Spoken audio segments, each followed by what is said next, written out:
Today is Wednesday, May 24th, 2023. Time is currently 6:06 p.m. We have a quorum present, and I would like to call to order this regularly scheduled meeting of the Chittenden County Solid Waste District Board of Commissioners. First item on the agenda is the agenda. Are there any requests for additions or changes to the agenda?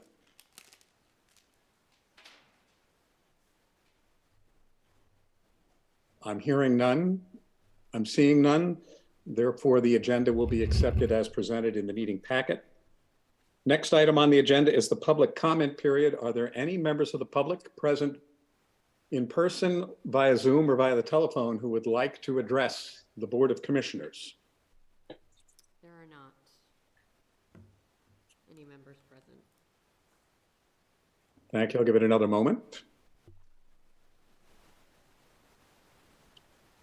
I will now close the public comment period. Next item on the agenda, item 3, is the consent agenda consisting of minutes of the April 26, 2023 board meeting, program updates, executive director updates, financial report, warrants, and cash and reserve balances, and the 2024 Vermont Materials Management Plan comments submitted by CSWD. Rick, your hand is up. I have two questions about the program updates. I'll let you decide what, they're just questions. I'll let you decide whether to pull that from the consent agenda or just ask them at some point.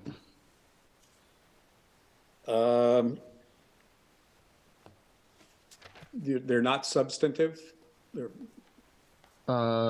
certainly don't require any action. Okay, we'll take them out and we'll address those quickly right after we deal with the other items on the consent agenda. Margie, do you have a request? Yes, sorry. I just have a question also. I don't think I got an email on the community cleanup fund, and I didn't know whether I just missed it. There was something in the minutes about it, and I would love to see one, but I don't think I got one. Okay, I'm going to ask Amy to make a note and send that to you. There was a memo in the recent past, and we do get the regular update of the balances, but I think we can get that memo to you and handle that one offline. There are other requests? Yes, Paul Stabler. Yeah, I'd like to request that the last item on the consent agenda, the response to the materials management plan, be pulled off for discussion in open session. Thanks very much.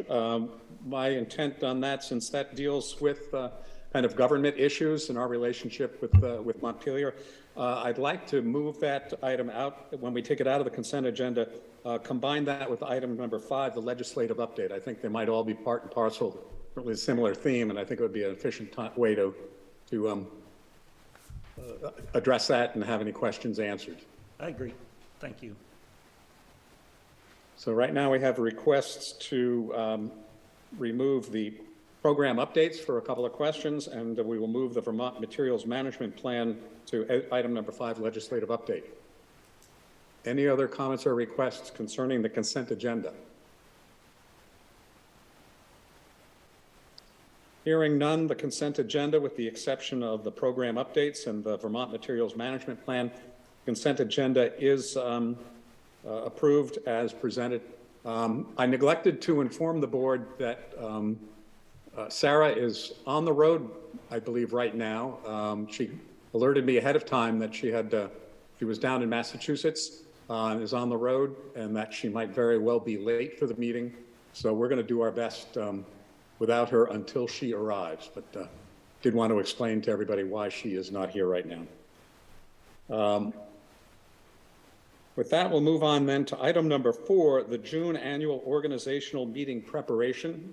Sarah did include a memo in the board packet. I can kind of talk this out a little bit. I don't know if Amy would want to jump in with any clarifications if I missed something. But really, for the benefit of the newer board members, we are required to have elections once a year. All the elected positions of the officers of the district are for 1 year only. The current officers are me. I am the Chair of the board, Alan Nye is the vice chair of the board. Leslie Nolte is the treasurer, and Amy Jewell currently serves as our secretary, which is allowed by by our charter to have a non-commissioner serve in that capacity if the board so allows it, and that has been the practice for the last several years. So those are the positions that will have to be elected or voted on at the organizational meeting, which will be happen on Wednesday, June 28th. We actually have two meetings that night. The first is the organizational meeting, where we take care of our elections and a couple other housekeeping items, and then right after that, we move into our regular board meeting.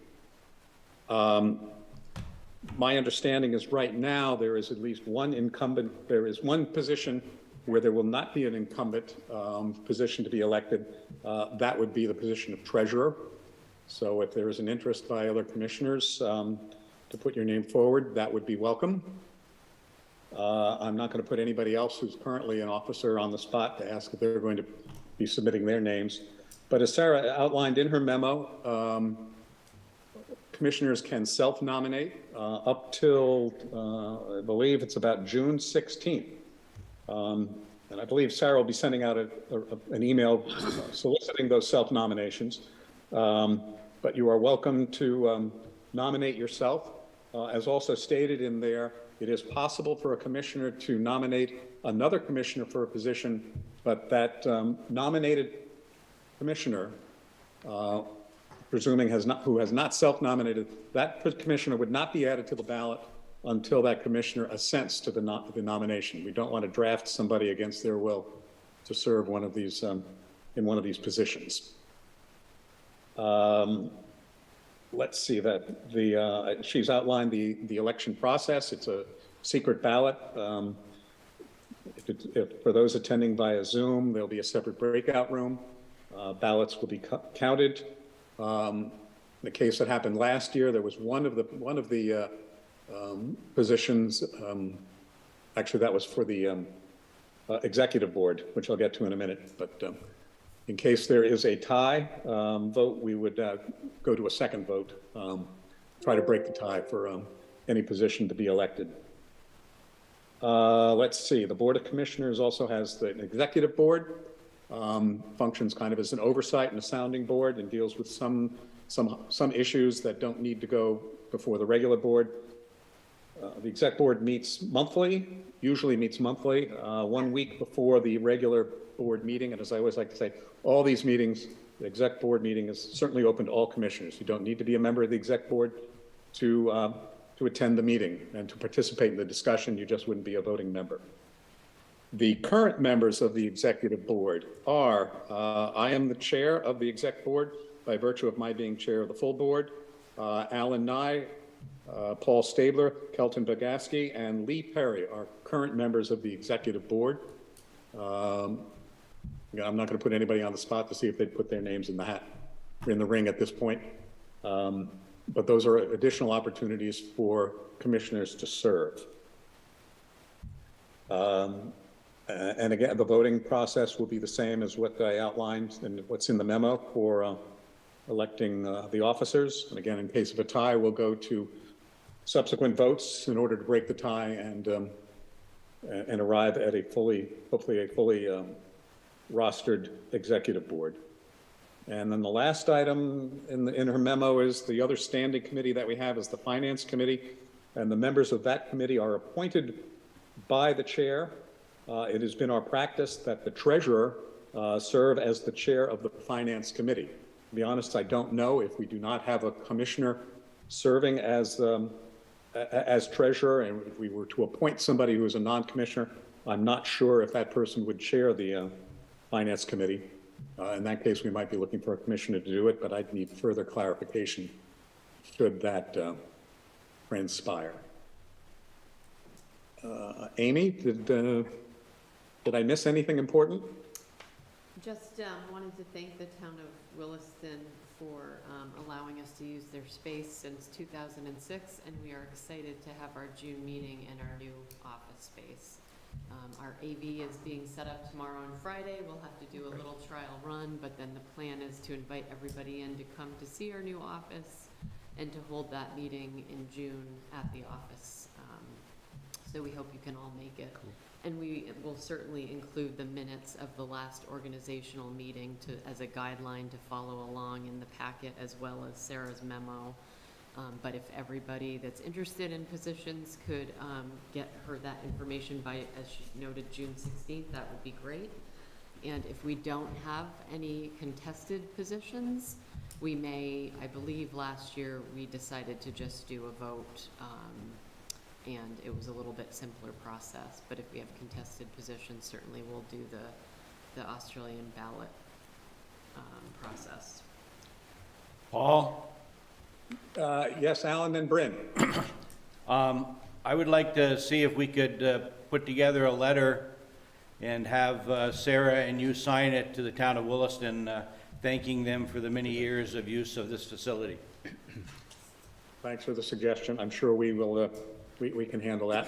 Or perhaps Paul, perhaps we could just adopt a resolution at our next meeting thanking the town of Williston. It's just a suggestion, Paul, your choice. Thank you. We'll take it under advisement. Bryn? Yeah, I was wondering, Paul, did you cover alternates in and how they're dealt with for the organizational meeting? Well, I didn't, and I'm not sure what more I could say other than that alternates really are, they're willing or welcome to attend and participate in meetings fully, but do not have voting authority or voting power if the regular or the main commissioner from that municipality is in attendance at the meeting, unless I believe it's officially the voting power would be transferred over. I do not believe that alternates are eligible to serve in the capacity as either an officer or on the exec board. I don't know, Amy, if you have any clarification on that, or Bryn, as a past chair, if you know. Yeah, Amy, I'll defer to you. Okay. I was going to check with Thomas, because in the charter, I don't believe that it outlines that, and I'm not sure we've run into that situation before, honestly. We have on the issue of whether an alternate could be a member of the executive board, and at that time I came to the view and the conclusion that no, it needed to be a full board member. That was on the executive committee. And just as a follow-up, the secretary and the treasurer may both be non-board members, but as the chair pointed out, whether the board wants to appoint a non-board member to the finance committee, that's an issue for the board to consider. And that matter would be taken up at the organizational meeting. We don't need to kind of work through a hypothetical at this meeting. So just to kind of give you a heads up of how that meeting will transpire.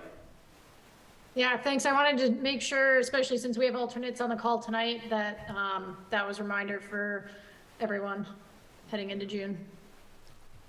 Thank you very much. And as a reminder also, when both the regular full commissioner and an alternate are present, if we're voting, and it's a verbal voice vote, the alternate in that case should not be expressing their vote, and certainly not if it's a matter of raised hands or a secret ballot.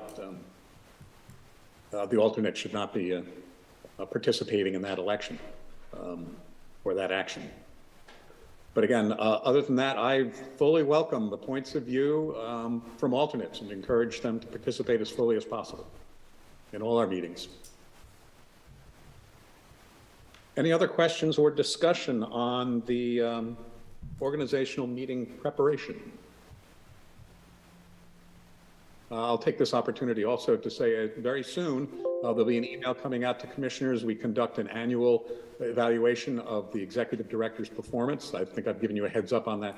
There'll be an email with a link to a SurveyMonkey survey in the near future, and I'll give you a week or so to consider that, to respond to it, and then I will collect, consolidate those responses and formulate a response and presentation with Sarah.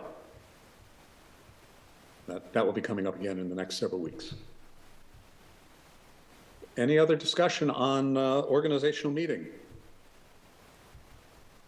I think then we will move on to item number 5, the legislative update. First, if we could address the materials management plan and CSWD comments. I don't see that Jen is here unless she's in the, Yep, she is. okay, good. I am here. Can you hear me? Yes, loud and clear. I don't know, Paul Stabler, if you had some additional initial questions, or Jen, if you're prepared to give us a little overview.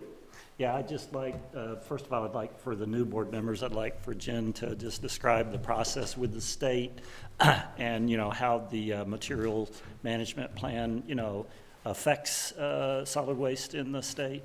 And then more specifically in this memo, which I thought was very well written, but it alarmed me in a few places, which I think it should, especially regarding, for instance, landfill space. If truly Coventry only has potentially as little as 10 years, then that really concerns me because it's going to take a long time to find an alternative.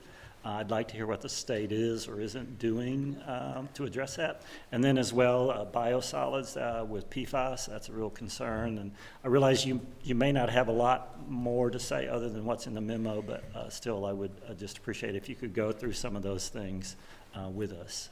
Sure. So, And Jen, before you begin, just again for the benefit of newer members, I don't know how long you've been on CSWD, but it seems like it's been forever, and you're our resident expert and primary contact with all matters in Montpelier. Is that a correct characterization? Yes, that is. I've been with CSWD for about 30 years. Yeah. so we are having, we don't have the camera working clearly for this room. Is that correct? Is it still not showing up? No. So I. Do you want me to sit there? I'm happy to just, Okay. I can just do this. You probably want notes. And then they can at least see you talking. While we're getting that set, Rick, I see your hand is up. Is this going to be a question that could follow up? You could express after Jen has done her initial presentation? It might be helpful before. Okay, then go ahead. I don't recall ever hearing of the Vermont Materials Management Plan prior to this, and I can draw some conclusions just based on the nature of the comments. But I'm wondering if we could get, for those of us who are relatively new to this, a little description of what the Materials Management Plan is, how often it's reviewed. I could use some background. Yes, of course. So the Materials Management Plan is required by statute for the state to write a plan every 5 years. That essentially it has a lot of requirements in statute of what they need to consider, but the aim is to reduce the toxicity and the volume of the waste stream. So it essentially parallels to what our mission is. And there's some specifics in there. So once the plan is written and adopted, then the solid waste management entities, which is a solid waste district or alliance or an individual town who's representing themselves as oversight for solid waste in their jurisdiction, has to meet certain requirements that the state has included in the materials management plan. And this is where we get our requirements such as outreach to the business community and reaching out to a certain number of schools in our jurisdiction, those types of things, as well as providing services or ensuring that there's facilities that collect certain materials in our jurisdictions. As you see in the memo, asphalt shingles was called out because there's not much out there for markets. So that's the materials management plan. And as I said, every 5 years that has to be rewritten by the state and adopted. And the last one, the one that we're under now was written in 2019. And they will have to have a new materials management plan in next year. And we will be writing a new solid waste implementation plan next year as well that will correspond with that. So are there any questions on that? I have a couple of quick follow-up questions, but those could logically wait till the end. Okay. So there was an email that went out about a month ago from the state that said the Agency of Natural Resources, which is the department that oversees this and writes the solid waste management plan. They oversee the solid waste division. They wanted some input. They said, we're getting ready to start writing the 2024 MMP. We're just checking in with solid waste management entities to see if you have any input. And that was great because they're really, this is the very beginning of their process.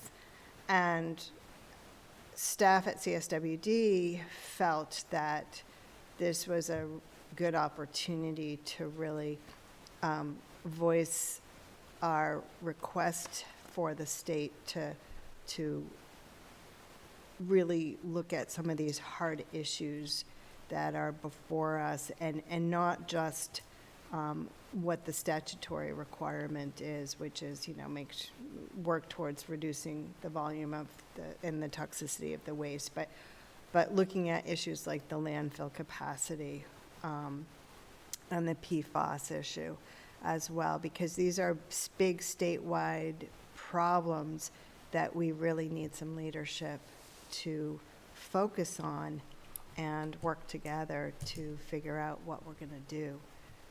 So, these comments are not as a result of a public comment period, but once they get into the process of writing the MMP, they will be going through that formal process, and there will be more opportunities to hone in on some of these issues that we see that need to be addressed.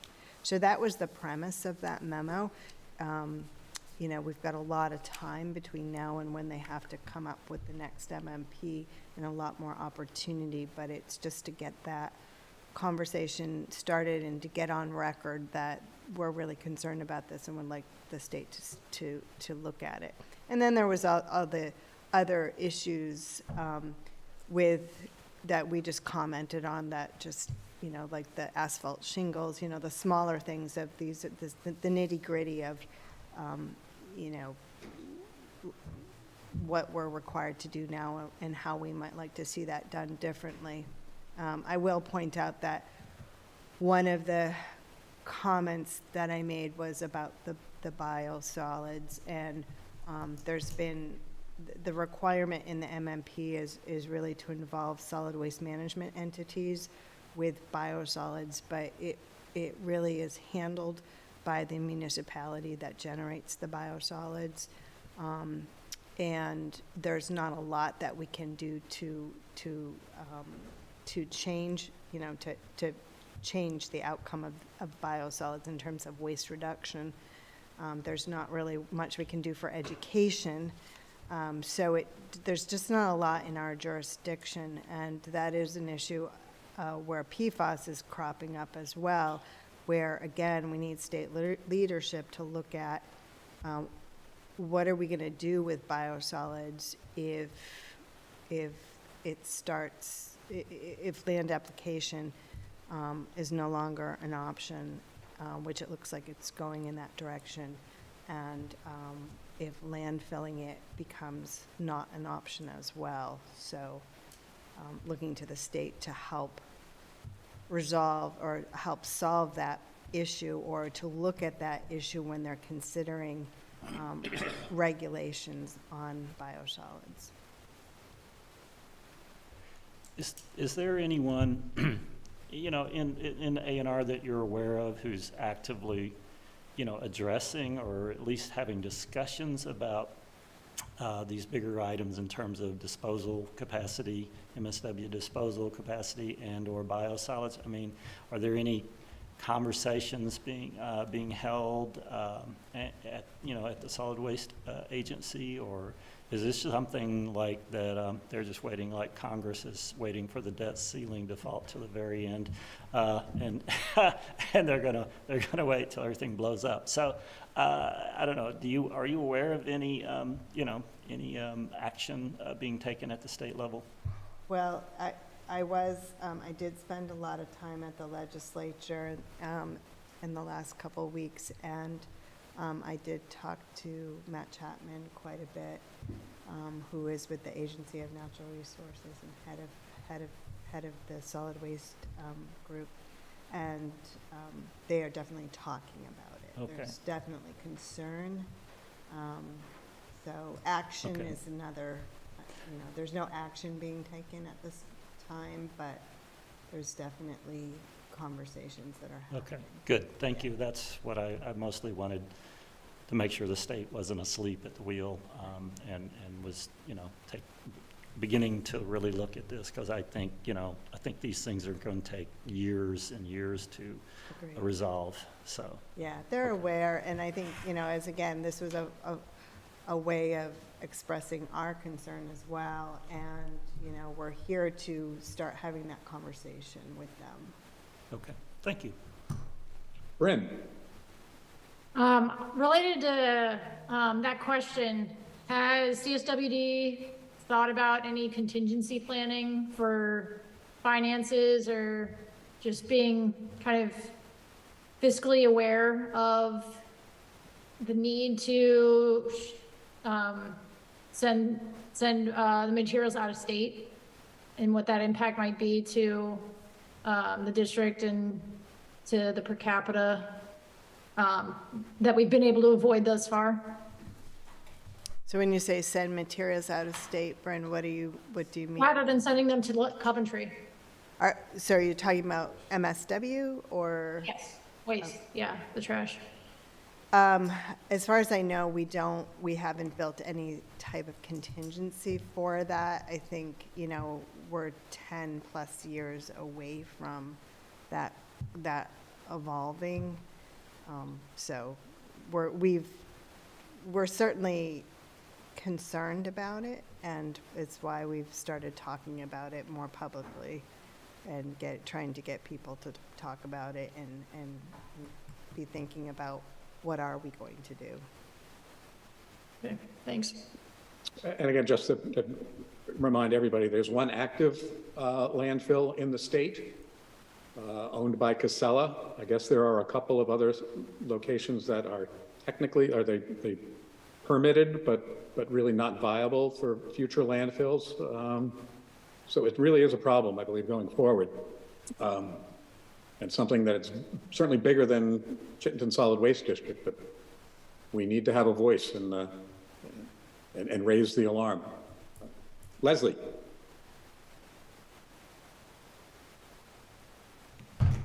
Leslie, your hand was up. You're muted. Sorry. Chittenden Solid Waste is certainly the biggest generator of municipal solid waste. At the same time, I think the staff have been really terrific in staying on top of technology developments in the sector. And I'm wondering whether there wouldn't be an opening for us for us to take something of a lead in reviewing technical alternatives to landfills for municipal solid waste. I know we sort of played around with waste to energy in the past that didn't really go anywhere, but there may have been technological advances that would be worth looking at. Do you have any, Jen, any response to that as an opportunity for the district to make a contribution to the state? Or are we just going to sit around and wait to see what the state comes up with? That's Yeah. my... Honestly, I have mixed feelings about it. I feel like CSWD has always been a leader. We have been leading the way quite a bit, I think, oftentimes for the state. And I think, you know, our current capacity for staff is, we don't have that at the moment to look at technology, alternative technology to landfilling. But I absolutely agree it needs to be done, Leslie. It's just a question of who has the resources and the ability, and I think the state does have the resources, and I think that's something we have a conversation with them about, and talk about what the need is, and how, what the approach might be, and how they could help.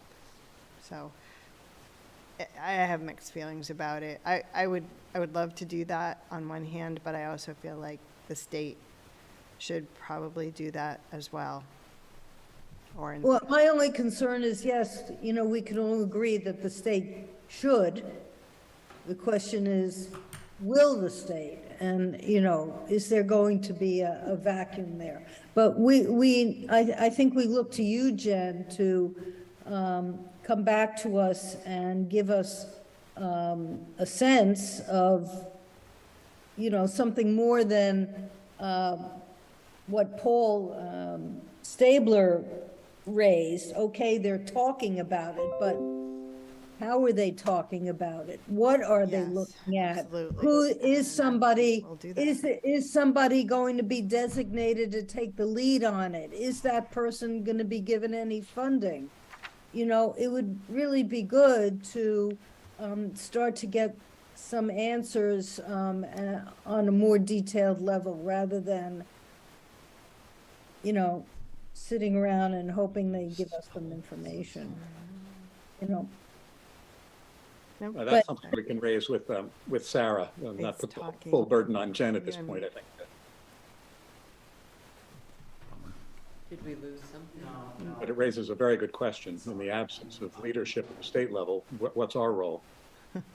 Yeah, well, it's going to be minuted, and my comments will be minuted, and Sarah will respond, I'm sure. Yeah. Jen, I did have a question on this. That has to deal with the last bullet point under policy work. If you could just explain a little bit for me, that bullet point, evaluate existing variable rate pricing guidance and consider changes to achieve statewide waste reduction more effectively. What does that really mean? Yeah. And why would that be important for CSWD? That's a great question. So when we were working on what's now Act 148 that passed, I believe it was 2012, there was, basically it was every tool in the toolbox, with the exception of extended producer responsibility, was in that bill and is in that law. And so it's parallel collection of trash and recycling in public places, at the curbside, at drop-off sites, food scrap bans, recycling bans. And then there's variable rate pricing. And when I was working on this bill, Nancy informed me that variable rate pricing was proven to be the most effective tool in terms of getting people to generate less trash. And what variable rate pricing is you actually charge the consumer for the amount of trash that they generate. And there's such a spectrum of how you can implement that, that it's can be extremely effective or really not very effective at all. So if you think about current situation with curbside collection, I had curbside pickup for a while, and I got one of those great big totes to put my trash in that I never filled up, but I could have put more trash in it, and equal tote for recycling. There really was no incentive for me. I was paying a set dollar amount for that trash and recycling removal. and I could have generated more. And that's because the tote was so large, right? So, you know, if the haulers had small, medium, large totes, or small and large totes, and you were charged a lower price for the smaller totes, then that's a more effective variable rate pricing. And I'm not suggesting that that's what should occur, but that's just an example. Our drop-off centers have a pretty decent variable rate pricing mechanism with the small, medium, and large bags. But what the law required of the state was to set guidelines for variable rate pricing. And the guidelines were so easy to meet that they essentially were not effective. And I understand why it was hard. People do it different ways all over the state, and they wanted to accommodate that. But I think there could be I think the bar could be higher, honestly. So that's what that comment was about. Thanks. Other questions or discussion on the Jen's memo regarding the Vermont Materials Management Plan? I do have a question. Go ahead, Rick.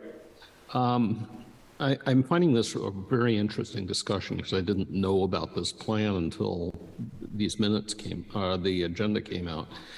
I had a couple questions, one of which I was able to answer with a Google search. The other one has to do with rulemaking, because I assume that the plan, before being finalized, would be subject to some sort of rulemaking process. I did a little Googling, and I found that there's a formal rulemaking process for the Public Utilities Commission. I already know from experience that there's one for the Agency of Education. I'm assuming that this gets reviewed somehow outside the context of A&R, doesn't it, before it's adopted? Yeah, the MMP has to go through a public review process. So there's a public comment period, and people, we can comment on that. It doesn't go through rulemaking. Bryn, you want to correct me on that? Yeah, unless something's changed, it goes through ICAR and LCAR, which is the Legislative Committee on Administrative Rules. But but it's not part of the solid waste rules. It's not it's an interesting nuance. You're correct. It's not part of the regulations, but it does go through rulemaking process. Okay, thank you. So it's reviewed by legislative committees, appointed committees, and approved. Yeah. Thank you. Okay, thanks very much for this discussion and presentation. Again, this was part of the consent agenda. It's not an action item, but just a report memo. So we're ready now to move on to the legislative update portion of the meeting. We have Jen's memo, which appears on page 27, item number 5. She's called out a couple of key items on there, but Jen, I'll turn it over to you for initial discussion, comments, and open it up for any other questions. So, there were two, as the memo indicates, there were, quite a few solid waste related bills that were introduced this session. We are in the first year of the biennium, so anything introduced this year will carry forward through the next legislative session, starting in January. The two bills that were taken up and heard by committees was H67 and H158. H67 is the extended producer responsibility for household hazardous waste bill. And extended producer, well, I'll just say what the bill basically does. This bill, this is the fourth version of this bill that we've worked on. There's been a bill or two every biennium. And this bill, what it will do is it requires the producers or the manufacturers, why it's called extended producer responsibility, is it's the producer, which is the manufacturer of household hazardous products. So think about paint thinner or cleaners or Drano, requires those manufacturers to pay for and provide for a collection system for their products when a consumer wishes to dispose of it and there's leftover products. So essentially what our household hazardous waste program does. And we have other EPR legislation bills that have passed, other laws. We have one for paint, one for mercury lamps, mercury thermostats, batteries, electronic waste.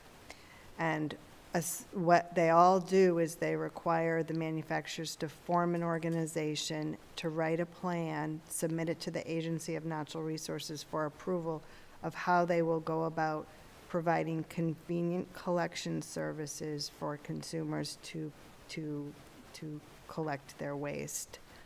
And what ends up happening is they work with the solid waste management system, contracting with solid waste management entities like CSWD to provide for that collection. They provide education and outreach as well. They usually have to set up a website.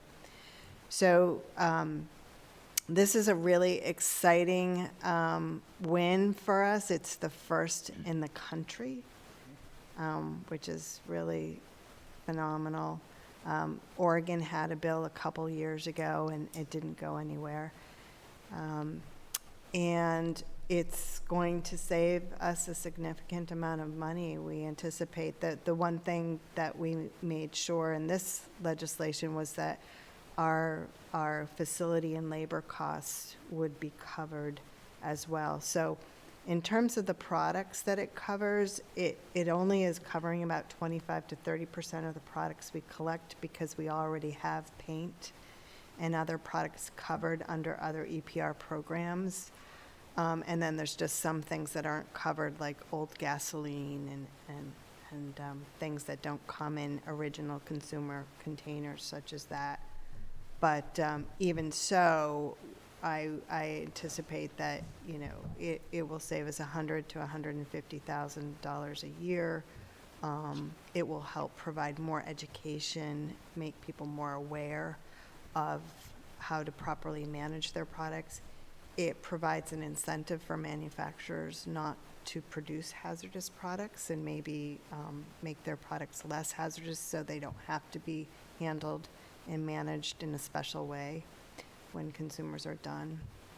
So, yeah, that's H67. The governor has not signed it. It hasn't come to his desk yet. We don't anticipate that he will veto it. We're pretty careful with making sure there was no fees or taxes in the bill that would instigate a veto.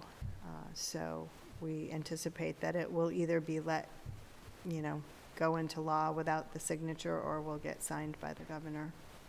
Fingers crossed. Well, congratulations. Well-deserved win Yeah. on this issue, Jen. Thank you. Yeah, we're very excited about it. And then H158, which is has to do with the bottle bill. That bill does a few things that are in the memo. It expands the beverages that are subject to the redemption system. So essentially, it's expanding to cover pretty much all beverages that are consumed, with the exception of nutrient beverages and milk. And so that's one big part of that bill. Another part is that it changes the whole system and how it's managed to an extended producer responsibility system where the distributors would have to form an organization to manage the whole program, submit a plan, and kind of do the same thing I just talked about with hazardous waste, provide for a redemption program, which would involve the redemption centers that are currently in place and probably additional opportunities for the consumer to redeem their beverage containers. And another thing that it does is it moves the sheets over from the state to the that's currently going to the Clean Water Fund. Sheets are the nickels that don't get given back to the consumer because the consumer didn't redeem their beverage container. They put it in their blue bin, perhaps. Any deposits that don't get claimed by the consumer are called as sheets, and that money is currently going to the state of Vermont. The change in the bill would give it to the producer responsibility organization for about 5 years so that they could have some money to get the system in place. And then finally, there's a systems analysis that has to be done on what the costs would be to Vermonters, to solid waste districts, to MRFs. So there'd have to be an independent study done, contracted by ANR to provide that information back to the legislature. That bill passed the House. The Senate made some substantial made some changes to it where it had to go back to the House. And it was not, they didn't have enough time to vote on it in the House when the legislature adjourned. So what we've heard is that it is possible and likely that the legislature will take it up during the veto session because it really was, barely, it just really was very close to the finish line. It just needed the votes in the House on the floor, and the votes were there initially from the House to pass the bill. And so that would happen in June during the veto session. And also what we've heard is that the governor has said that he does not support the bill, and that it is likely he will veto it.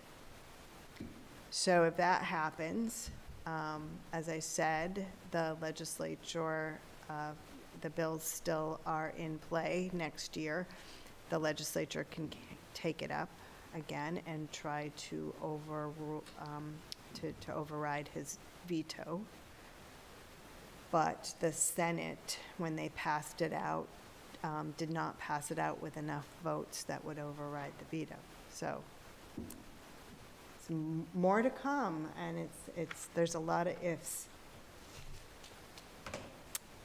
Paul Stabler thanks, has a Janet. question. Paul Stabler has a question.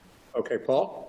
Yeah, just, it struck me the other day, this would put a really big increased burden on the redemption centers, it seems like. I mean, the ones that I go to seem just packed to the gills, and adding this much more material, I mean, has there been input to the legislature from the redemption center, operators?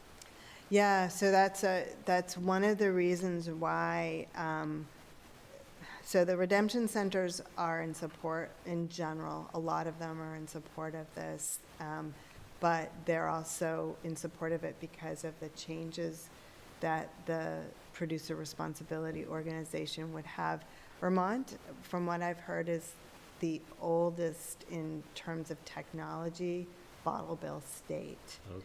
And there are a lot of efficiencies that can be gained. And again, why the sheets would go to the producer responsibility organization is because there's a lot of automation that could happen with the bottle bill that is not happening now. There's no way that redemption centers would be able to handle an expansion at this point. Thank you. Thank you. And Alan has a question too, Paul. Sure, go ahead, Alan. Yeah, I'm just curious how the bill will affect our cash flow at the MRF. Yeah, so provide testimony about that. And that's a really hard question, but we did our best in trying to figure out how it would impact our cash flow. So what you're talking about, Alan, is that currently we receive material that is not subject to the bottle bill, such as water and Gatorade and iced tea. And that goes into the recycling bin and goes to the MRF. And our MRF receives a significant amount of revenue from aluminum and PET, which would be subject to the expansion. And we've done some analysis. We did a PET bale sort a few years ago to get an idea about how much, if the bottle bill were expanded, how much of this PET bale is water bottles and Gatorade bottles. And so we have an idea on that. But then there's consumer choice of, am I going to redeem this or am I going to put it in my blue bin, which we have no control over and no idea really what they're going to do. Current redemption rates is around 72, 73%. The bill requires the producer responsibility organization to hit 90% by a certain year, 10 years out. So there's got to be some real convenience that's met for a consumer to go through that trouble, which it's out there. There's bag drop stations currently in Maine where you can just put your redeemables in a bag, put your barcode sticker that's, you know, related to you as your household. You put it, you know, in a grocery store, a bin that's out in the grocery store parking lot, and the money shows up in your account 5 days later. So there are some conveniences that could happen in Vermont that would make that 72, 73% redemption rate go up higher. The other variable that we have no control over is markets for PET and aluminum, right? So when you're doing your analysis and you're looking at, okay, I kind of know what's in the bale, but I don't know what the redemption rate's going to be, and I don't know how much we're going to get for this material in you know, years out or even month to month now. We don't know. It's, you know, goes up and down. But what I came up with a 3-year average was approximately somewhere around $10 to $16 a ton loss in revenue. So that would have to be made up by tip fee unless, say, markets are great for paper. And if markets are great for paper, which is 70% of what we collect, or paper and cardboard, then we wouldn't have to increase the tip fee, right? So it would impact the MRF. It's going to impact the MRF if it passes, but those are the factors that make it hard to figure out. And my concern was, jump in? we're starting to, you know, move forward on a new MRF, and, you know, it's gonna have a bill associated with it, and if we're gonna lose, you know, 8-9% of our revenue stream, it's gonna affect our ability to pay that off. I would, I just want to jump in here before recognizing Ken and Leslie. I've had conversations with Sarah about this, and it's, as I think as Jen has expressed, the future is not clear. There are some opportunities. There certainly are some downsides. The thing has to shake out. We don't know what the final legislation will look like. I can state I've seen in the trade press, Casella came out against it. It operates some MRF in Rutland, and it felt that Casella felt that this was not in their best interest. But I'd also point out, as Jen said at the end of her memo, the CSWD provided neutral testimony. And I recall a presentation you made probably 3 years ago with some of these factors, and just kind of laid it out. There are some positive and there's some negatives. We'll have to adapt. Yeah. Ken? Hi, yeah, I saw the neutral testimony comment as well, Jen. VPIRG position is that CSWD is against the bottle bill, and they'll tell that to anybody who's listening. So I guess my question is, if they're getting that vibe, are they getting it a vibe? Is it for real reasons? Is it because of misinformation that certain senators have? And what is our position other than neutral for this bill that seems very environmentally positive?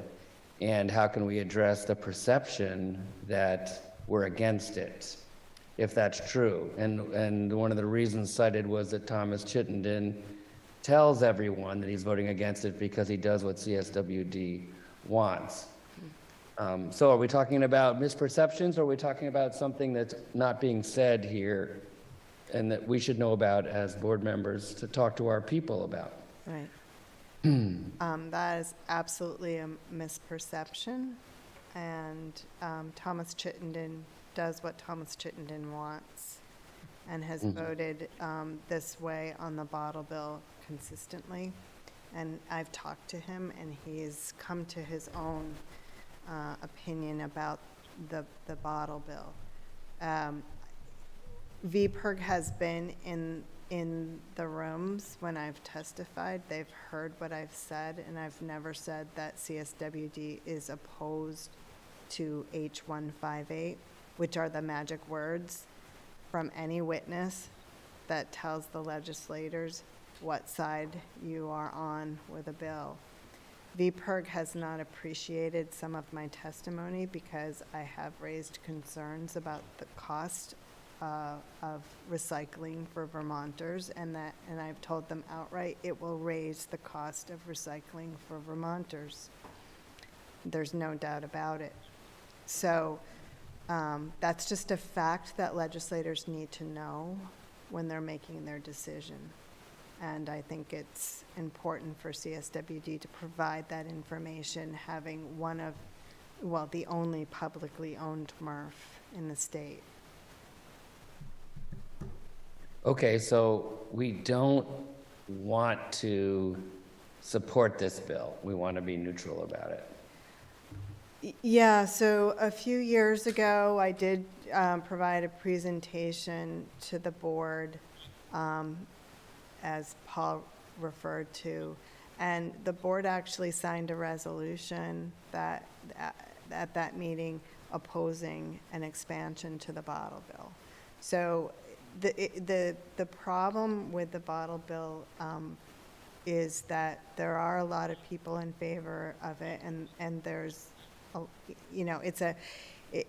it's a hard issue to stand on one side or the other, I think, for our board collectively, and this is why we've been very careful about just providing the information and the facts, because that's what our job is with the legislators, just to provide them that information. I mean, we've advocated for EPR, for hazardous waste, but when it comes to the bottle bill, we just want to talk about how it impacts recycling, and that's the only area of our interest, right? So we're not taking a position for or against it, just providing the facts.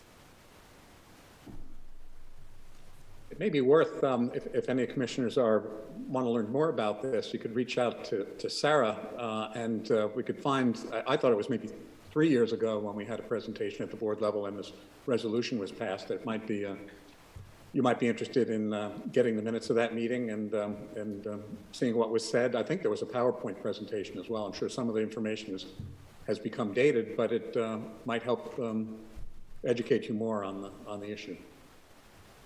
Leslie? Thanks. It seemed to me that there was one aspect of this bottle bill proposal that would be helpful to CSWD, and that is including wine bottles, which might mitigate our continuing agonies over glass disposal. And when you figured out, the impact on CSWD cash flow, was there any adjustment for perhaps a reduction in glass handling and disposal? Yes, yes, absolutely. In fact, a different bill was proposed the year before and made it through to the Senate, and they, at the last minute, removed wine bottles, and we opposed it for that reason, because of the impact that it would have, the financial impact that it would have been greater on the MRF. So the calculations that I used included wine bottles being part of the redemption system, which would definitely be advantage.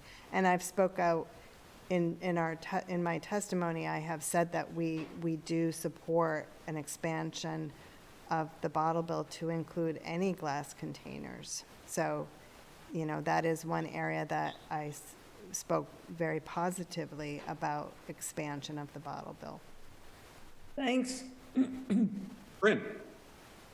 Yeah, I just wanted to mention, it's, at least from the state agency side of things, it's not unusual for state agencies to take a neutral position on proposed bills as well. So legislature usually asks the agency that has regulatory oversight where they fall on approve or are neutral or reject or oppose the proposed bill and the reasons why. So I don't think it's unusual for neutral positions to be taken.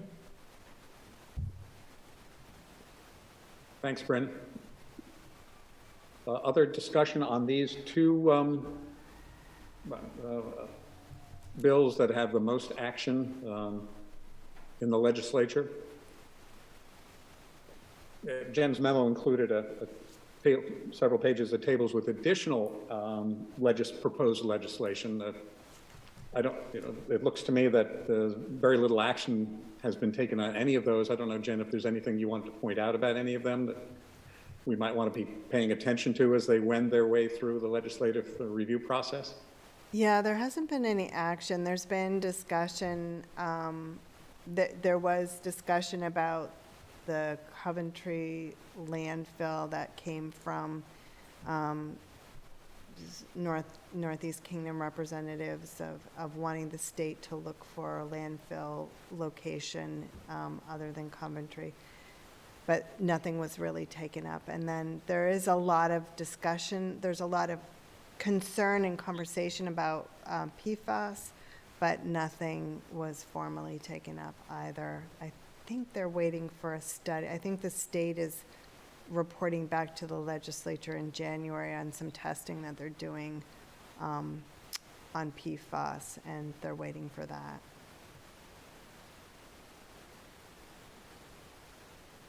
Any other questions for Jen on the legislative update? Thanks very much for your time, Jen, tonight. And again, we really appreciate your expertise and the dedication you have and representation that you bring to the table in Montpelier. Well, thank you. We are now ready to move on to item number 6, which is an executive session, which is a Flynn Avenue update. I have been advised by Sarah that it would be possible for us to continue or to have that executive session via this Zoom link, provided we turn off the recording and the people in the Williston meeting room who are not an invited party or not a commissioner, if they would exit. We have no other members of the public present. And I've been told that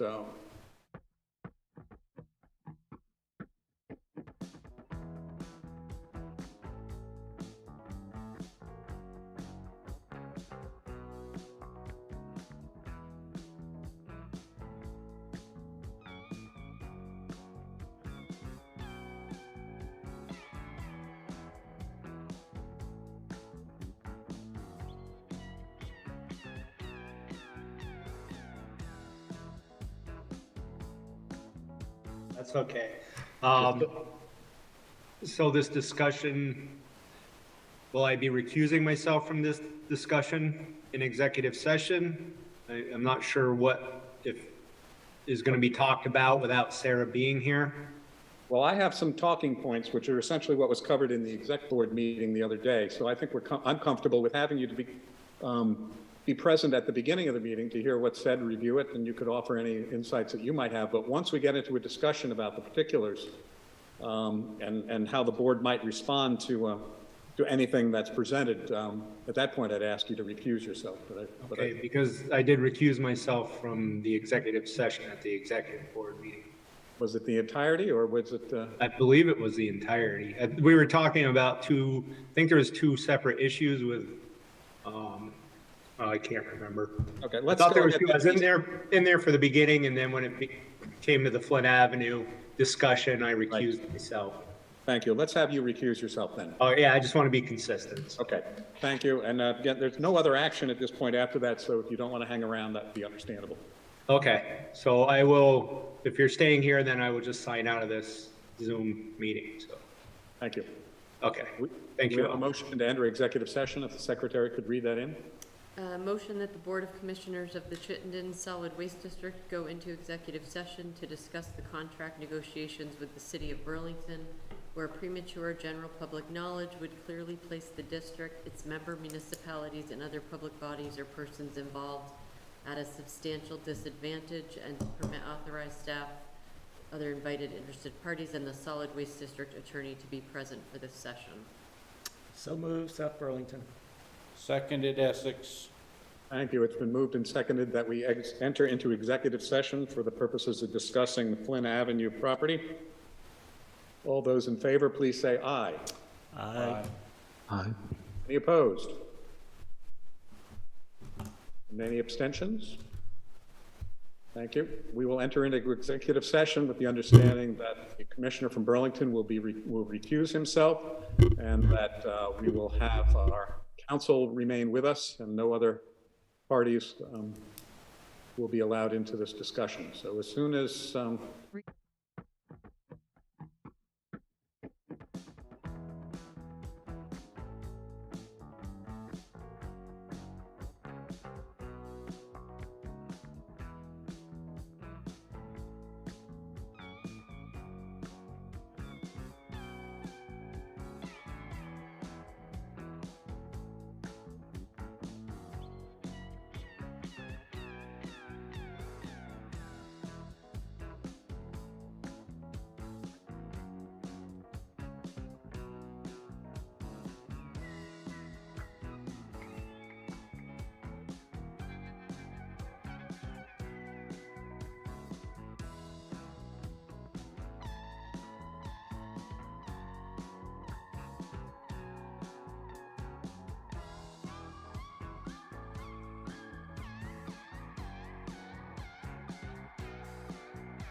Moved and seconded that we exit executive session and return to public session. All those in favor, please say aye. Aye. Aye. Any opposed? Any abstentions? We're now back in public session. Next item on the agenda is other business. Is there any other business that commissioners wish to bring before the full board? Greg? You're muted. I told it to unmute, it just wasn't listening to me. So I've got three questions that I think all stem from the program updates. The first one is reference to the Williston Observer article. The headline, I didn't look at the article because I didn't have the patience to deal with the paywall. But the headline claimed that there was a reduction in hours with the changes that we are implementing. I didn't do the math because I figured somebody had and could just say, is there in fact a reduction of hours? It sort of intuitively seems like there ought to be an increase in hours with all of the, with a bunch of the drop-off centers now being open 5 days a week. So is it accurate to say that there is a reduction in the drop-off center hours? I'm not really feeling I'm the best person to answer that. I believe I've seen something, I can't recall where, probably on the CSWD site, announcing the new hours or the change in hours, and it was promoted as being an expansion of hours. I think without doing the numbers, that would make sense. We're adding days.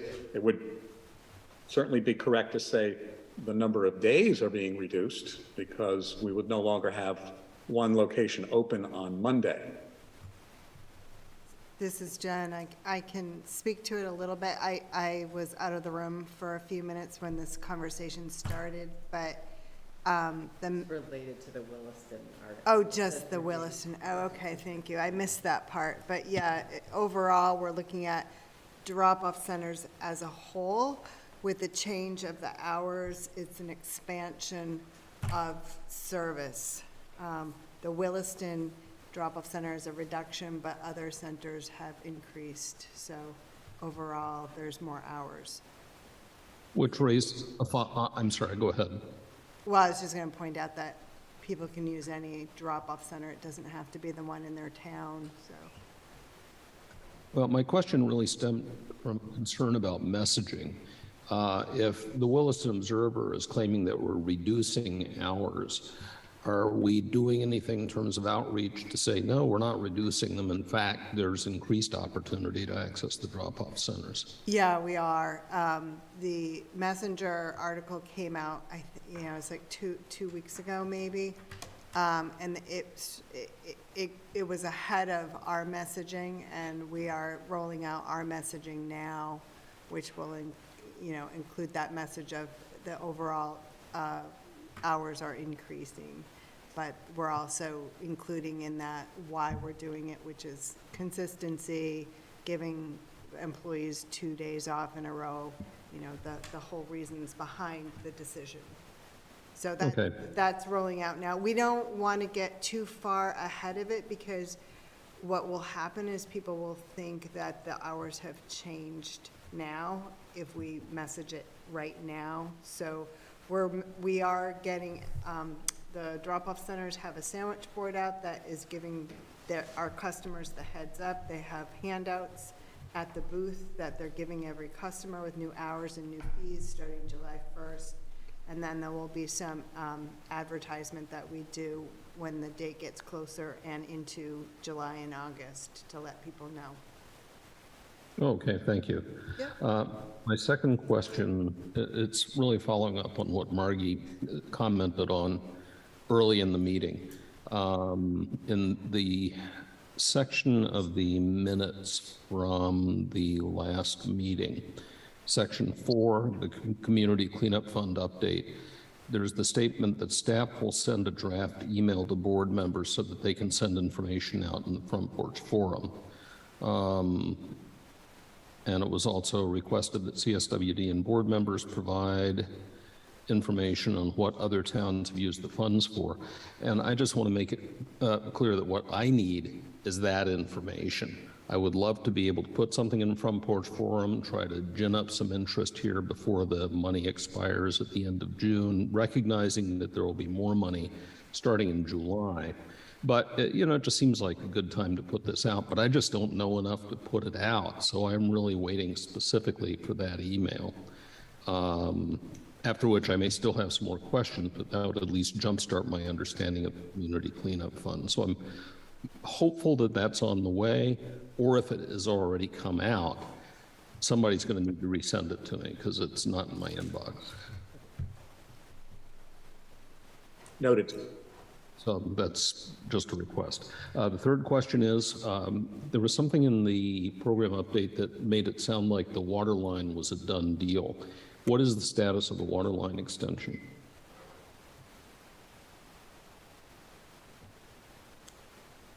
I do not have updated information on that, but I can ask Sarah to send a follow-up email tomorrow. I think last we got reported there was a delay in obtaining the actual meter, wasn't there, I think? I mean, I think we paid Williston, but there was a problem getting the head or the water head installed on site, is of what I remember last. Or, I don't know, Jen, do you remember any of that? No, Okay. I can't speak to, I read it in the program updates, and that's the most I know as well. Okay, all right. I can ask Sarah to send an update Okay. out tomorrow, and Rick, we can also do the draft email, and make sure that she's aware of that to go out.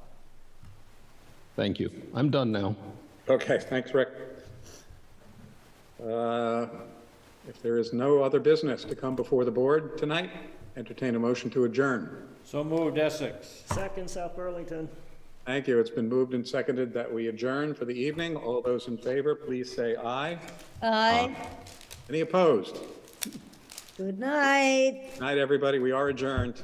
Thank you very much. Recording stopped.